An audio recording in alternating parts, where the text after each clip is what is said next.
This short lecture introduces the SEAMS Nutrition Project and a common approach for conducting economic evaluations of multi-sectoral and food system strategies to improve health and nutrition. Early results from studies present the advantages of using standardized methods to inform stakeholder decision-making processes. This lecture was delivered at Nutrition 2020 Live Online on June 3, 2020. Today, I'm going to introduce and describe a common approach to the measurement of costs and benefits of multi-sector nutrition programs and present some early results of our efforts in 3 countries. In terms of disclosure, this collaboration has been funded by the Bill and Melinda Gates Foundation, and I have no other conflicts to report. I'll start with some background in order to motivate the economic evaluation of multi-sector nutrition programs.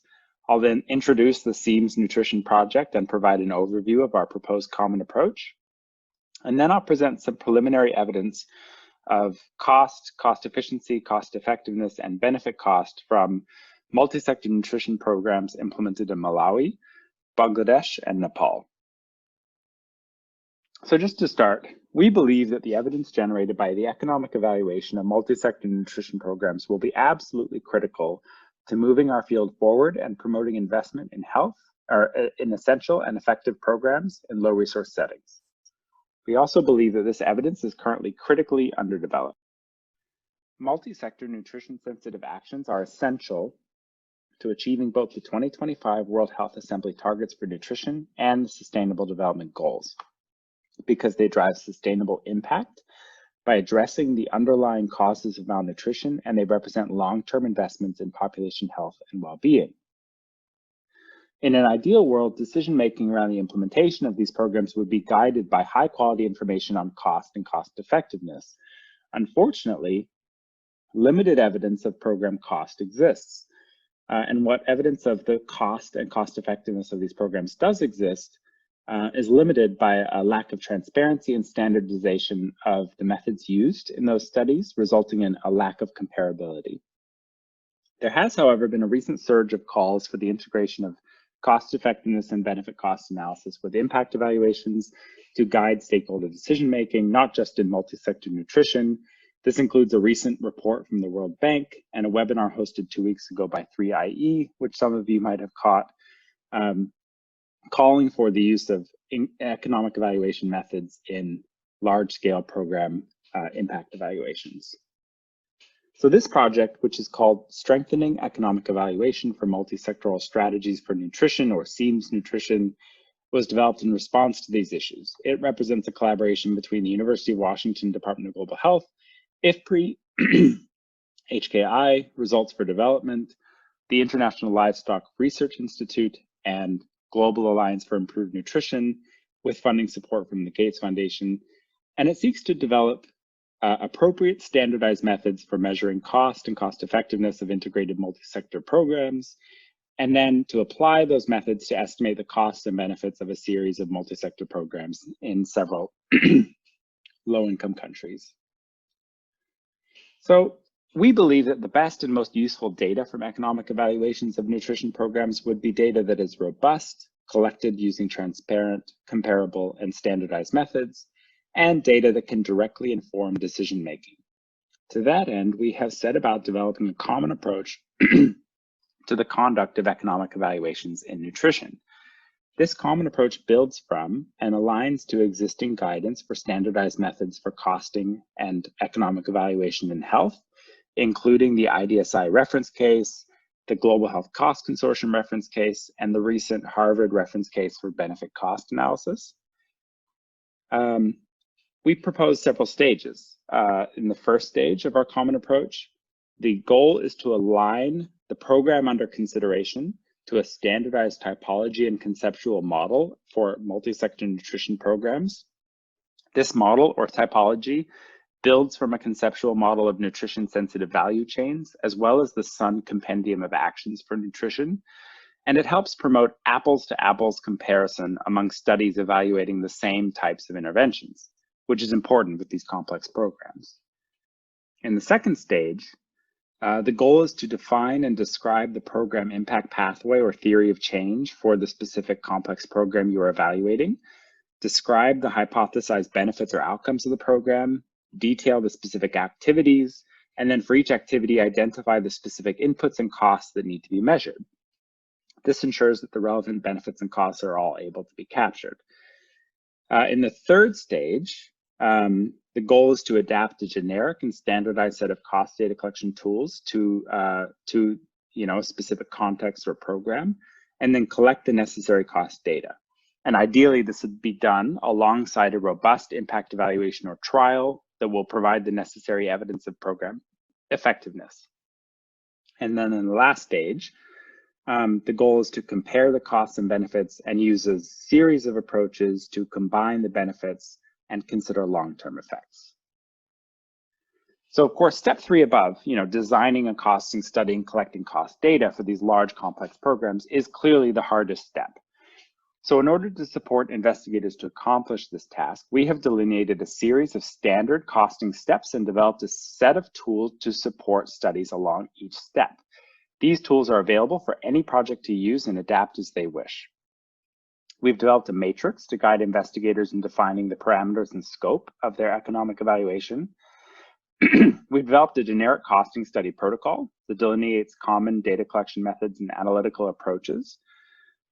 In order to support step 2 outlined above, we've developed a project activity tracking sheet where investigators delineate and describe their complex program activities and map them to a standardized set of activity codes, identify sources of costs over the life of the project, and sources of data to collect those costs.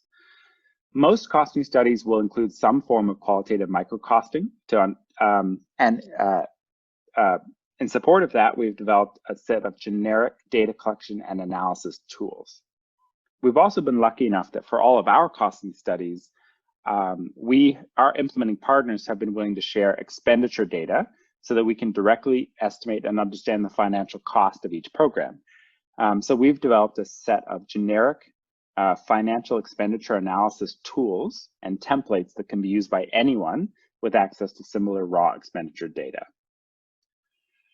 So we've been developing this common approach at the same time as we've been applying it in 6 diverse multi-sector nutrition programs supported by our partners in Nepal, Burkina Faso, Kenya, Bangladesh, and Malawi. And I'm going to share preliminary results from 3 projects: the Nutrition Embedded Evaluation Program in Malawi, the Targeting and Realigning Agriculture to Support or Improve Nutrition Program in Bangladesh, and Suahara 2 in Nepal. So first, the Nutrition Embedded Evaluation Program Impact Evaluation, or NEPI, is an IFPRI project and a program supported by Save the Children that leverages Malawi's amazing network of community-based childcare centers or preschools with the goal of providing households that have young children with a set of agricultural inputs and providing them with nutrition behavior change communication. NEPI was structured as a cluster randomized controlled trial, and the trial measured effects of the intervention on food production, nutritional knowledge and behavior, and child growth.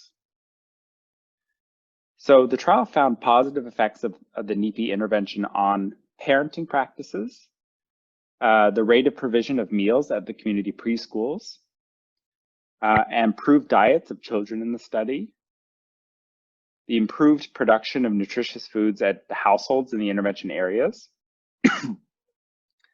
And interestingly, they found higher child development scores among younger siblings in the intervention areas. And importantly, decreased stunting prevalence in younger siblings, and also decreased household poverty prevalence. So we applied the SEAMS Nutrition Common Approach retrospectively to analyze cost data from the NEPI study. The common approach allowed us to break down costs by input and activity in order to identify cost drivers by different program components. So like many programs, as you can see here, the bulk of the NEPI cost was estimated to relate to personnel time on the upper left and travel. Supplies like farm inputs, including seeds, composed only 16%. In terms of activities, almost half of the total cost was devoted to training, while 16% was a community cost, or a cost borne by the community in terms of the provision of school meals, which highlights the importance of community contributions to programs like these. Here, you can see how we start with the overall cost estimate and then start to compare the costs and effects of the program moving from proximal outputs to distal outcomes along the program impact pathway. We estimated that the program cost almost $200,000 total, or $194 per child reached, $41 per beneficiary, and $219 per household. We estimated that the program averted 329 stunting cases in the intervention communities, or $601 per case averted, which translates to $516 per disability adjusted life year, or DALY, averted over the life course of the youth in this study. Lastly, we worked to monetize and aggregate some of the diverse range of this program's benefits using an approach known as benefit cost analysis. We modeled the stunting aversion to estimate the number of premature deaths prevented by this program, and then valued that protected life using standard methods. We also considered the increase in lifetime productivity among youth who might otherwise have been stunted without this program, as well as the increased market value of agricultural production among households in the intervention areas. We totaled these financial benefits together and compared them to the total intervention cost. Our resulting estimate suggests that for each dollar invested in this program, the community derives $3 of benefit. I'll turn now to the Targeting and Realigning Agriculture to Improve Nutrition, or TRAIN project, which is an ongoing maternal and child health and nutrition behavior change communication strategy integrated within an agricultural credit program aiming to improve production diversity and income generation. TRAIN builds from an established microfinance program in Bangladesh called DABI, which is implemented by BRAC. DABI currently operates through 2,146 branches across Bangladesh with close to 3.5 million borrowers. So it's a huge and well-established microfinance program. Arm 2 of TRAIN builds on DABI, complementing it with a comprehensive behavior change communication strategy related to health and nutrition, which is delivered by frontline nutrition workers. Arm 3 complements both of those components with an additional set of nutrition-sensitive agriculture extension training. And then Arm 4 combines all three of those previous components with gender sensitization counseling at the household level and community-based gender forums. So we've just recently completed the costing of TRAIN. The impact evaluation is ongoing. We found that TRAIN cost an estimated $522,000 in terms of the total incremental cost of arms 2 through 4, the 3 experimental arms, or an estimated $55 per project beneficiary. At the household level, as we would expect, the cost rises per arm from an estimated $123 per household in Arm 2 to $155 per household in Arm 4, including the gender sensitization and the agricultural extension arms components. Again, personnel drove most of the costs in terms of inputs. In terms of activities, the largest portion related to household visits for counseling and agricultural extension, as well as community events, training, and site supervision. All right, finally, I'll turn to some very early results from our costing of Suahara 2, which is a large-scale multi-sector nutrition program supported by USAID and implemented by Helen Keller International in collaboration with Nepal's government. It reaches over 900,000 households across 42 districts in Nepal. It's a complex program implementing a multi-sector approach, including focuses on equity, gender, social inclusion, behavior change, and governance, counseling on healthy nutrition behaviors at the household level, community events, mass media, behavior change communication, training of healthcare workers and community healthcare workers. It's an amazing and huge program, and by far our largest costing project. So we're still in the early phases of data collection. We finished one round of qualitative interviews in 3 districts, totaling over 100 interviews with beneficiaries, staff, and partners, and one round of interviews at the national level, and we're in the process of analyzing the project's expenditure data. Early results suggest that the financial expenditures for Suahara 2 are largely driven by personnel and travel costs, as with the other programs in our sample.